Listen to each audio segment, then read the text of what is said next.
नमस्कार मित्रांनो, माझ्या युट्यूब चॅनलमध्ये परत एकदा तुमचं स्वागत आहे.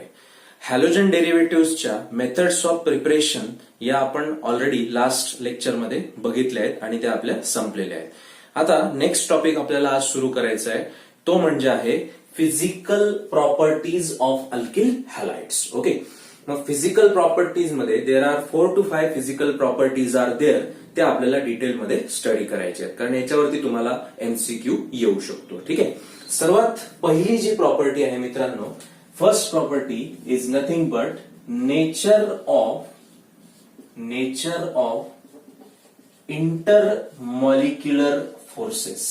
सर्वात पहिली प्रॉपर्टी आहे नेचर ऑफ इंटरमॉलिक्युलर फोर्सेस. ठीक आहे, सर्वात पहिल्यांदा आपण हे लक्षात घेतलं पाहिजे की हा जो हॅलोजन आहे, हॅलोजनला आपण जनरली डिनोट करतो बाय लेटर एक्स, ज्याच्यामध्ये फ्लोरीन, क्लोरीन, ब्रोमीन आणि आयोडीन हे 4 ऍटम स्पेशली येतात.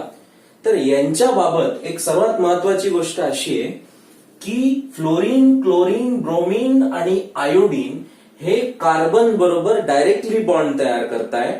आणि जर आपण कम्पेअर केलं कार्बनला आणि हॅलोजनला, तर आपण असं लिहू शकतो की हा जो C आणि X बॉन्ड आहे, ओके, या बॉन्ड मध्ये हा जर आपण बघितला हॅलोजन, इट इज मोर इलेक्ट्रोनिगेटिव्ह. हा जास्त इलेक्ट्रोनिगेटिव्ह आहे कोणापेक्षा?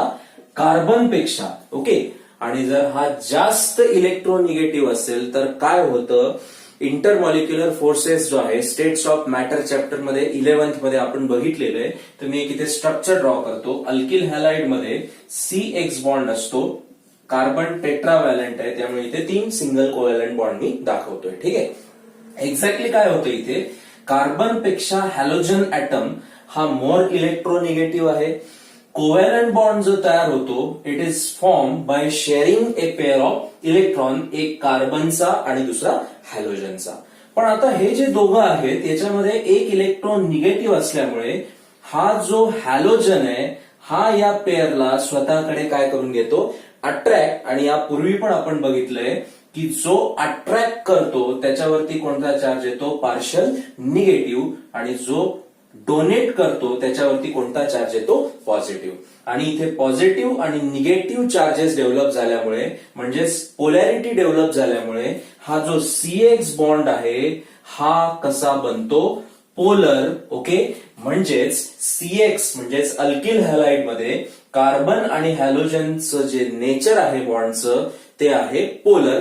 पण तेवढा पोलर नाही, it is a moderately polar. ठीक आहे, मग होतं काय? या पोलर बॉन्ड असल्यामुळे यांच्यामधलं जे अट्रॅक्शन आहे, ओके, ते आपल्याला प्रत्येकामध्ये थोडंफार कमी जास्त दिसतं. म्हणजे फ्लोरीन, आपल्याला सर्वांना माहिती आहे की fluorine is the most electronegative element in the periodic table with electronegativity value 4. Okay, आणि मग जसजसं आपण फ्लोरीन कडून आयोडीन कडे जातो तशी तशी इलेक्ट्रोनिगेटिव्हिटी कमी होत जाते. ठीक आहे, मग आता इथे एक महत्वाची गोष्ट आपल्याला अशी बघायची आहे की एक्झॅक्टली याच्यामुळे काय काय होतंय. ठीक आहे, आपण एक सिंपल विचार करू की कार्बन आणि फ्लोरीन, त्याच्यानंतर कार्बन आणि ब्रोमीन, कार्बन आणि फ्लोरीन, कार्बन आणि क्लोरीन, कार्बन आणि ब्रोमीन, कार्बन आणि आयोडीन, या चौघांचं जर आपण कंपॅरिझन केलं तर बॉन्ड लेंथ नावाचं एक पॅरामीटर आहे. ओके, सो बॉन्ड लेंथ बद्दल काय होतंय ते आपल्याला नीट बघायचं इथे.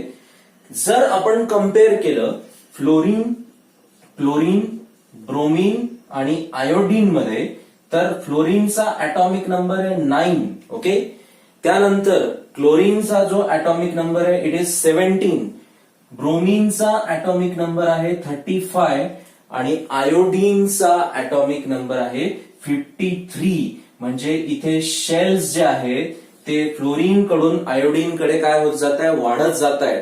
इलेक्ट्रॉन्सचा नंबर वाढत जातोय, त्याच्यामुळे मॉलिक्युलर साईज जी आहे प्रत्येक ऍटमची ती वाढत वाढत जाते from chlorine to iodine. Okay, म्हणून मग जर आपण बॉन्ड लेंथचा विचार केला तर क्लोरीन, कार्बन आणि फ्लोरीन यांची बॉन्ड लेंथ सर्वात कमी असेल, त्यानंतर कार्बन क्लोरीन, त्यानंतर कार्बन ब्रोमीन आणि त्यानंतर कार्बन आयोडीन. ठीक आहे. मग आता प्रश्न असा आहे की बॉन्ड लेंथ त्याची सर्वात कमी आहे आणि याची सर्वात जास्त आहे.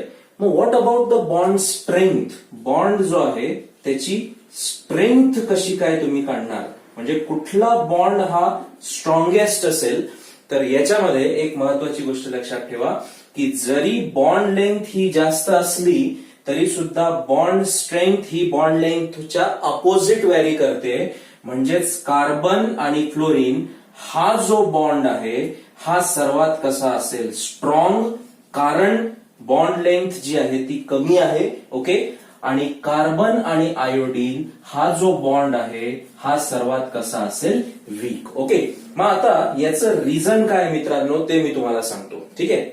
तुम्ही फ्लोरीन, क्लोरीन, ब्रोमीन, आयोडीन कुठलाही हॅलोजन घ्या, या प्रत्येक हॅलोजन मध्ये जो लास्ट इलेक्ट्रॉन आहे हा कुठे एंटर करतोय? पी ऑर्बिटल मध्ये. याचं रिझन असं आहे, म्हणूनच यांना आपण कोणते एलिमेंट बोलतो? P block elements. ठीक आहे. मग पी ऑर्बिटल मध्ये प्रत्येकाचा लास्ट इलेक्ट्रॉन एंटर करतोय आणि पी ऑर्बिटल जो आहे जसजशी इलेक्ट्रॉनची साईज वाढते तसतशी त्याची पण साईज वाढत जाते. आणि पी ऑर्बिटलची साईज जर का इन्क्रीज होत असेल इथे मित्रांनो, ओके, तर त्याचा इफेक्ट काय होतो? तर त्याचा इफेक्ट होतो ओव्हरलॅपिंग वरती. ओके. जेवढी साईज वाढत वाढत जाणार तेवढी ओव्हरलॅपिंग इथे कमी कमी होत जाणार. आणि ओव्हरलॅपिंग जर कमी झाली दोन ऑर्बिटल्सची तर आपल्याला माहितीये की बॉन्ड तयार होतो ओव्हरलॅपिंगने. ओव्हरलॅपिंग जर कमी होत असेल तर तो बॉन्ड कसा असतो? वीक. म्हणजेच जर आपण फ्लोरीन कडून आयोडीन कडे गेलो तर एक्झॅक्टली काय होतंय? प्रत्येकामध्ये पी ऑर्बिटल आहे, पण जर तुम्ही फ्लोरीन कडून आयोडीन कडे गेले तर पी ऑर्बिटलची साईज काय होते? इन्क्रीज होते. It is increasing. आणि कार्बन मात्र तेवढाच आहे. कार्बन फ्लोरीन असे राहतील, त्याच्यानंतर कार्बन ब्रोमीन असे राहतील, त्याच्यानंतर कार्बन क्लोरीन असे राहतील आणि कार्बन आयोडीन. सो इथे बेसिकली ओव्हरलॅपिंग जो आहे तो सर्वात कमी असेल, त्यामुळे कार्बन आयोडीनचा बॉन्ड हा वीकेस्ट असेल आणि कार्बन फ्लोरीनचा बॉन्ड हा स्ट्रॉंगेस्ट असेल. ओके. मग आता इथे एक टेबल आपल्याला दिसतोय, ओके, स्क्रीनवरती. तो टेबल तुम्ही बघा. त्या टेबलमध्ये बॉन्ड दिलेले आहेत. Okay. Carbon fluorine, carbon chlorine, carbon bromine आणि कार्बन आयोडीन. सेकंड कॉलम मध्ये आपल्याला दिसत आहेत bond length in picometre. Bond length जर तुम्ही बघितलं from top to bottom it is going to increase. Bond enthalpy म्हणजेच काय? बॉन्ड ब्रेक करायसाठी जी एनर्जी लागते ती कमी कमी होत जाते, म्हणजेच बॉन्ड वीक होत जातोय. आणि डायपोल मोमेंट जी आहे, ओके, ती सुद्धा इथे कमी कमी होत जाते, कारण बॉन्डची स्ट्रेंथ कमी कमी होत जाते. ओके. सो पोलॅरिटी जी आहे ती सुद्धा कमी होत जाते. याचं रिझन लक्षात घ्या की फ्लोरीन हा मोस्ट इलेक्ट्रोनिगेटिव्ह आहे, ओके, आणि आयोडीन त्या मानाने कमी आहे. त्यामुळे डायपोल मोमेंट जी आहे, पोलॅरिटी इथे आपल्याला कमी दिसते. Okay. So this is nothing but the explanation for nature of intermolecular forces. ही होती आपली पहिली प्रॉपर्टी. ठीक आहे. आता सेकंड प्रॉपर्टी आपल्याला बघायची आहे, that is nothing but boiling point. Second property आहे बॉइलिंग पॉइंट. आता बॉइलिंग पॉइंट बद्दल मी तुम्हाला सांगतो. हे जे अल्किल हॅलाइड्स आहे हे बेसिकली कोणापासून तयार होत आहे? अल्केन्स पासून तयार होत आहे. बरोबर आहे. पण एक ऑब्झर्वेशन असं आहे की जर आपण बॉइलिंग पॉइंट कन्सिडर केला कोणाचा? अल्किल हॅलाइड्सचा. ओके. तर हा जो बॉइलिंग पॉइंट आहे हा त्याचे जे करस्पॉन्डिंग अल्केन्स आहेत, म्हणजे ज्या अल्केन पासून तो तयार झालाय त्यांच्यापेक्षा थोडेसे जास्त आहे. ओके. ग्रेटर आहे. मग याचं रिझन काय मित्रांनो? अल्किल हॅलाइड मध्ये जे बॉइलिंग पॉइंट आहे ते अल्केन पेक्षा जास्त कसं काय आहे? ओके. मग त्याच्या मागे दोन महत्वाचे रिझन आहे. सर्वात महत्वाचं म्हणजे अल्केन्स मध्ये कुठल्याही प्रकारची पोलॅरिटी आपल्याला बघायला मिळत नाही, कारण जरी कार्बन आणि हायड्रोजनचे बॉन्ड असले तरी कार्बन हा इतका इलेक्ट्रोनिगेटिव्ह एलिमेंट नाहीये ऍज कम्पेअर टू हॅलोजन. पण इथे जर तुम्ही बघितलं तर कार्बन आणि हॅलोजन यांच्यामध्ये बॉन्ड आहे आणि इथे हा पोलर मॉलिक्यूल आहे. पोलॅरिटी असल्यामुळे इथे बॉइलिंग पॉइंट जे आहे ते मात्र कसे आहेत? हाय आहे. ठीक आहे. हे आहे पहिलं रिझन. सेकंड रिझन जे आहे महत्वाचं, की जर तुम्ही अल्केन्सला कन्सिडर केलं तर अल्केनमध्ये एक तर कार्बन आहे आणि त्याच्यासोबत हॅलोजन आहे. ओके, कार्बन आहे आणि हायड्रोजन आहे. आणि तेच जर इकडे कन्सिडर केलं तर कार्बन सोबत काय आहे, हॅलोजन आहे. जर तुम्ही हायड्रोजन आणि हॅलोजनला कम्पेअर केलं तर हायड्रोजनचं ऍटॉमिक नंबर आहे 1, त्याचं ऍटॉमिक मास किंवा मॉलिक्युलर मास जे आहे ते अतिशय कमी आहे. आणि तेच जर तुम्ही हॅलोजनचा विचार केला तर क्लोरीन क्लोरीन ब्रोमीन आयोडीन तर ऍटॉमिक नंबर हा वाढता आहे आणि त्याच्यामुळे मॉलिक्युलर मास आणि ऍटॉमिक मास हे वाढतंय. सो याचं ऍटॉमिक मास म्हणजे अल्किल हॅलाइडचं ऍटॉमिक मास किंवा molecular mass is greater than the corresponding alkane. हे आहे दुसरं रिझन. परत एकदा लक्षात घ्या, बॉइलिंग पॉइंट हा अल्किल हॅलाइडचा करस्पॉन्डिंग अल्केन्स पेक्षा जास्त असण्याचं सर्वात पहिलं रिझन आहे polarity. Okay, so alkyl halide is a polar molecule, alkane is not a polar molecule. ठीक आहे. आणि सेकंड जर आपण बघितलं तर सेकंड कॅटेगरी आहे मॉलिक्युलर मासची. तर इथे मॉलिक्युलर मास जे आहे ते बऱ्यापैकी अल्किल हॅलाइडचं जास्त आहे as compare to corresponding alkanes. Okay, म्हणजेच मग जर आपण सिक्वेन्स लावायचा झाला, ओके, त्यातल्या त्यात फ्लोरीन, क्लोरीन, ब्रोमीन आणि आयोडीन मध्ये, तर अल्किल आयोडाइडचा बॉइलिंग पॉइंट हा सर्वात जास्त आहे. त्यानंतर नंबर लागतो ब्रोमीनचा, त्यानंतर नंबर लागतो क्लोरीनचा आणि त्यानंतर नंबर लागतो कशाचा, फ्लोरीनचा. ठीक आहे. सो या पद्धतीने बॉइलिंग पॉइंट जो आहे तो कमी होत जातोय. मग आता याचं रिझन काय की आयोडीन कडून फ्लोरीन कडे बॉइलिंग पॉइंट कमी होत जातोय. तर मित्रांनो याचं एकच रिझन आहे की होतंय काय की जर तुम्ही आयोडीनला बघितलं तर याचा ऍटॉमिक नंबर जो आहे तो जास्त आहे. ओके, इथे इलेक्ट्रॉनची संख्या जास्त आहे, त्याच्यानंतर इथे ऑर्बिट्स सुद्धा जास्त आहे. ओके, ऍज कम्पेअर टू फ्लोरीनचा ऍटॉमिक नंबर आहे 9. ठीक आहे.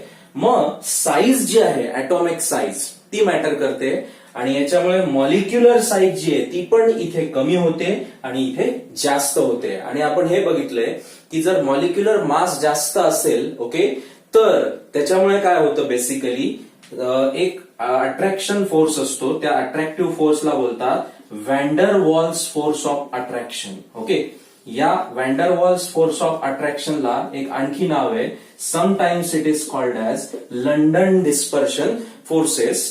तर अल्किल ग्रुप आणि आयोडीन मध्ये हे व्हॅन्डरवॉल फोर्सेस ऑफ अट्रॅक्शन जास्त आहेत because of high size and high molecular mass. आणि तेच जर तुम्ही इकडे बघितलं फ्लोरीन मध्ये तर इथे व्हॅन्डरवॉल फोर्स ऑफ अट्रॅक्शन हे त्या मानाने कमी आहेत. Okay, because there is a smaller molecular mass, okay, and smaller atomic size. Okay, तर हे त्याचं रिझन आहे. आता एक टेबल आपल्याला इथे स्क्रीनवरती दिसतोय, त्या टेबलमध्ये तुम्ही बघू शकता हॅलो अल्केन आणि त्याचे बॉइलिंग पॉइंट. सो मिथिल फ्लोराइडचा आहे 194.6, मिथिल क्लोराइडचा आहे 248.8, मिथिल ब्रोमाइडचा आहे 276.6 आणि मिथिल आयोडाइडचा आहे 315.4. म्हणजेच इथे आयोडीन ज्यामध्ये आहे त्याचा बॉइलिंग पॉइंट तुम्हाला जास्त दिसेल. ठीक आहे. आणखी एक टेबल तुम्हाला इथे डिस्प्ले होतोय. या टेबलमध्ये तुम्ही बघू शकता की बेसिकली एकच हॅलोजन आहे, म्हणजे क्लोरीन आहे. फक्त नंबर ऑफ कार्बन जे आहे ते इन्क्रीज केले आहे. जर नंबर ऑफ कार्बन इन्क्रीज आपण करत असू तर इथे सुद्धा काय होतंय, बेसिकली बॉइलिंग पॉइंट जो आहे तो वाढत जातोय. Okay, because of high molecular mass, increasing number of carbon. मग मिथिल क्लोराइडचा आहे 248.8, इथिल क्लोराइडचा आहे 285.5, प्रोपिल क्लोराइडचा आहे 320 आणि ब्युटिल क्लोराइडचा आहे 351.5 केल्विन. ठीक आहे. आणखी एक थर्ड टेबल तुम्हाला इथे बघायला मिळेल for isomeric alkyl halide. Alkyl halide जर आयसोमेरिक असतील, फॉर एक्झाम्पल इथे टेबलमध्ये तुम्हाला लेफ्ट साइडला सगळीकडे 4 कार्बन दिसतील, ब्रोमीन सुद्धा एकच असेल, पण फरक एवढा आहे की पहिल्यामध्ये जो ब्युटिल ब्रोमाइड आहे it is n butyl bromide, ज्याच्यामध्ये कुठल्याही प्रकारची चेन नाहीये, it is a straight chain alkane. त्याचा बॉइलिंग पॉइंट आहे 375 केल्विन. सेकंड मध्ये ब्रांच आलेली आहे, this is nothing but what, sec butyl bromide. याचा बॉइलिंग पॉइंट आहे 364 केल्विन, म्हणजे थोडासा कमी झालेला आहे. आणि तिसऱ्यामध्ये ब्रँचेस आणखी वाढले आहे. This is a tertiary butyl bromide, third butyl bromide. यामध्ये बॉइलिंग पॉइंट आणखी कमी झाला आहे. म्हणजेच तुम्हाला असं लक्षात येईल की बॉइलिंग पॉइंट जो आहे तो डिक्रीज होतोय विथ द इन्क्रीजिंग ब्रांचिंग. आणि याचं रिझन काय आहे मित्रांनो, तर याचं रिझन असं आहे की सरफेस एरिया जो आहे तो ब्रांचिंगमुळे ऍक्च्युअल मध्ये कमी होतो. आणि जर सरफेस एरिया कमी होत असेल तर त्याच्यामुळे व्हॅन्डर वॉल्स फोर्सेस जे आहेत ते डिक्रीज होतात. आणि ते डिक्रीज झाल्यामुळे इथे बॉइलिंग पॉइंट हा डिक्रीज होतोय. Okay, so this is nothing but the explanation about the boiling point. दोन फिजिकल प्रॉपर्टीज आपण बघितलेल्या आहेत. आता थर्ड फिजिकल प्रॉपर्टी आपल्याला बघायची आहे, जिचं नाव आहे सोल्युबिलिटी. ठीक आहे, एकदम सिंपल आहे मित्रांनो. आपण आत्ताच बघितलं पहिल्या प्रॉपर्टीमध्ये की CX हा जो बॉन्ड आहे हा कसा असतो, पोलर असतो. ओके, पण हा पोलर जरी असला तरी सुद्धा इथे धिस पर्टिक्युलर अल्किल हॅलाइड जर आपण कम्पेअर केलं तर it is insoluble in water. हे वॉटर मध्ये सोल्युबल नाही. आपण म्हणतो की water is a universal solvent, but जरी पोलर नेचर असलं अल्किल हॅलाइडचं तरी सुद्धा ते इनसोल्युबल असतात वॉटरमध्ये. सेम गोष्ट लागू होते एरिल हॅलाइड्सच्या बाबतीत, ते सुद्धा वॉटरमध्ये इनसोल्युबल असतात. ओके, मग ते सोल्युबल कशामध्ये असतात, तर ती सिंपल गोष्ट आहे. काही ऑर्गॅनिक सॉल्व्हंट्स आहेत. ओके, बेसिकली हे जे ऑर्गॅनिक सॉल्व्हंट्स आहे या ऑर्गॅनिक सॉल्व्हंट्स मध्ये मात्र हे काय असतात, सोल्युबल असतात, पण वॉटरमध्ये इनसोल्युबल असतात. त्याचं रिझन असं आहे मित्रांनो की एकच रिझन आहे. एक इंटरमॉलिक्युलर फोर्सेस मध्ये एक बॉन्ड असतो, त्या बॉन्डला बोलतात हायड्रोजन बॉन्ड. सो इथे वॉटर आणि अल्किल हॅलाइड किंवा एरिल हॅलाइड मध्ये हायड्रोजन बॉन्डिंग हे शक्य होत नाही. जर हायड्रोजन बॉन्डिंग स्ट्रॉंग असेल तर अगदी सहजरित्या ते काय होतं, वॉटरमध्ये सोल्युबल होतं. फॉर एक्झाम्पल, जर तुम्ही वॉटरचं कंपॅरिझन किंवा वॉटरमध्ये अमोनिया मिक्स करायला गेले तर इथे H2O म्हणजे वॉटरमध्ये पण हायड्रोजन बॉन्डिंग आहे आणि अमोनियामध्ये पण हायड्रोजन बॉन्डिंग आहे. त्यामुळे या दोघांची जी अॅफिनिटी आहे, अॅफिनिटी म्हणजे ज्याला आपण अट्रॅक्शन असं बोलतो, खूप जास्त प्रमाणामध्ये आहे. आणि ammonia is highly soluble in water. वॉटरमध्ये सोल्युबल एकाच कारणामुळे, ते रिझन आहे हायड्रोजन बॉन्डिंग. सो इथे हायड्रोजन बॉन्डिंग हे अब्सेंट आहे, कारण मॉलिक्यूल पोलर आहे पण ते हायली पोलर नाहीये, इट इज मॉडरेटली पोलर. त्यामुळे पोलॅरिटी डेव्हलप होत नाही वॉटरच्या मॉलिक्युल्स मध्ये आणि अल्किल किंवा एरिल हॅलाइड्सच्या मॉलिक्युल्स मध्ये. आणि म्हणून हायड्रोजन बॉन्डिंग अब्सेंट असतं. That's why they are insoluble in water, but they are soluble in organic solvent. Okay, ही होती थर्ड प्रॉपर्टी. एक फोर्थ प्रॉपर्टी आहे मित्रांनो, it is a special property. ती आपल्याला डिटेलमध्ये आणखी नंतर बघायची आहे, पण एकदम थोडंसं एक्सप्लेनेशन मी त्याचं तुम्हाला देऊन टाकतो. ती लास्ट प्रॉपर्टी आहे ऑप्टिकल आयसोमेरिझम, जी अल्किल हॅलाइड शो करतात. ओके, फोर्थ आणि लास्ट फिजिकल प्रॉपर्टी आहे दॅट इज ऑप्टिकल आयसोमेरिझम. ठीक आहे, आता ऑप्टिकल आयसोमेरिझम काय असतं बेसिकली, त्यासाठी आयसोमेरिझमचा कन्सेप्ट आपला क्लिअर पाहिजे. आयसोमेरिझम म्हणजे काय असतं, सिम्पली आयसोमर्स म्हणजे काय, तर molecular formula same but structural formula different. पण त्यामध्ये पण टाईप येतात मित्रांनो. मग आता इथे काही आयसोमर्स असे असतात, ओके लक्षात घ्या, काही आयसोमर्स असे असतात ज्यांचा मॉलिक्युलर फॉर्म्युला सुद्धा सेम आहे मित्रांनो. Okay, molecular formula is same as well as structural formula is same. Okay, मग जर दोन्ही पण सेम असतील, ओके, तर यांना बोललं जातं स्टेरिओ आयसोमर्स. काय बोललं जातं, स्टेरिओ आयसोमर्स. ओके, मग त्यातलाच एक प्रकार म्हणजे कुठला, ऑप्टिकल आयसोमर्स किंवा ऑप्टिकल आयसोमेरिझम. ठीक आहे, मग आता याच्यामध्ये काय असतं, ऑप्टिकल आयसोमर्स तुम्ही कोणाला बोलणार, अगदी सिंपल आहे. एक स्ट्रक्चर मी तुमच्या समोर इथे ड्रॉ करतोय. ठीक आहे, स्ट्रक्चर आहे 2-क्लोरोब्युटेनचं. स्ट्रक्चर मध्ये सेंटरला आहे कार्बन. ओके, कार्बनची व्हॅलेन्सी 4 आहे. So there are 4 different groups attach here. Okay, so this is nothing but the structure of two chlorobutane. ठीक आहे, आता मी काय करतोय मित्रांनो, मी इथे एक काम करतो, एक मिरर ठेवतो, मिरर. ठीक आहे. आता याचा मॉलिक्युलर फॉर्म्युला जर तुम्ही काढला तर तो सेम असेल, स्ट्रक्चरल फॉर्म्युला जरी तुम्ही बघितला तरी तो सेम आहे, त्यामुळे हा स्टेरिओ आयसोमर्स आहे. आता मी इथे मिरर ठेवतो. मिरर ठेवल्यानंतर काय होईल, basically if this is the mirror, आपल्याला इथे याची मिरर इमेज मिळेल. सो अगेन सेंटरला कार्बन राहील CH3. Okay, here we get C2H5. Cl आपल्याला या साईडला मिळेल आणि H जो आहे तो या साईडला मिळेल. आता या इमेज मध्ये आपल्याला काय दिसतंय की हे जे दोघं आहेत हे एकच सबस्टन्स आहे, म्हणजे काय, 2-क्लोरोब्युटेन 2-क्लोरोब्युटेन. ठीक आहे. पण जेव्हा आपण त्याला मिरर मध्ये बघतोय, ओके, त्यावेळेला दोघं एकमेकांच्या अपोजिट इमेज आपल्याला इथे दाखवत आहेत, बरोबर आहे की नाही. आणि असं जर का असेल तर हे स्टिरिओ आयसोमर्स आहेतच आहे 100%. पण जर असं असेल तर यांना आपण कोणते आयसोमर्स बोलतो, ऑप्टिकल आयसोमर्स. मग फरक काय आहे, फॉर्म्युलामध्ये फरक नाहीये, मॉलिक्युलर नाही आणि स्ट्रक्चरल पण नाही, मग अरेंजमेंट मध्ये फरक आहे. मग कोणत्या अरेंजमेंट मध्ये फरक आहे, तर स्पॅशियल अरेंजमेंट मध्ये. स्पॅशियलचा अर्थ होतो अरेंजमेंट इन स्पेस. प्रत्येक मॉलिक्यूल हा स्वतःला एका स्पेस मध्ये वेगळ्या पद्धतीने अरेंज करतो, जसं आपण हायब्रिडायझेशन मध्ये बघितलंय. मिथेनचा जो मॉलिक्यूल असतो त्याचं स्ट्रक्चर असतं टेट्राहेड्रल. ओके, अमोनियाचं जे आहे ते असतं पिरॅमिडल. ठीक आहे. त्याचप्रमाणे इथे जी स्पॅशियल अरेंजमेंट आहे ती वेगवेगळी आहे. आणि यामध्ये एक महत्वाची गोष्ट, ऑप्टिकल आयसोमर असण्यासाठी एक स्पेशल कंडिशन आहे की इथे एक असा कार्बन ऍटम असायला हवा की ज्याला 4 डिफरंट ऍटम्स किंवा 4 डिफरंट ग्रुप्स कनेक्टेड आहे. आणि असा जो कार्बन ऍटम असतो त्याला बोलतात कायरल कार्बन ऍटम. काय बोलतात त्याला, कायरल कार्बन ऍटम. ओके, आणि जर असं असेल तर ते असतात एकमेकांचे ऑप्टिकल आयसोमर्स. सो अल्किल हॅलाइड मध्ये ही प्रॉपर्टी तुम्हाला बऱ्यापैकी दिसते आहे.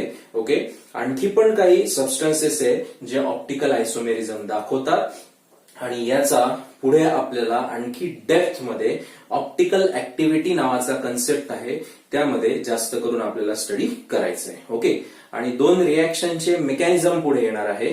एक आहे SN1 आणि दुसरा आहे SN2, which is very very important topic in this chapter. ते समजण्यासाठी आपल्याला ऑप्टिकल आयसोमर्स काय असतात आणि ऑप्टिकल ऍक्टिव्हिटीचा जो कन्सेप्ट आहे तो शिकणं अतिशय भाग आहे. ठीक आहे. तर इथे फिजिकल प्रॉपर्टीज ज्या आहेत त्या आपल्या संपलेल्या आहेत. नेक्स्ट जेव्हा लेक्चर आपलं होईल त्यामध्ये पुढचा पार्ट आपण स्टडी करणार. Either we will study the chemical properties म्हणजे केमिकल रिएक्शन, और we will study the concept of optical activity. ज्या लोकांनी माझं चॅनल सबस्क्राईब केलेलं नसेल त्यांनी ते तात्काळ सबस्क्राईब करा. आणखी बरेच व्हिडिओ पुढे जाऊन येणार आहेत. So still then have a nice day. Thanks a lot.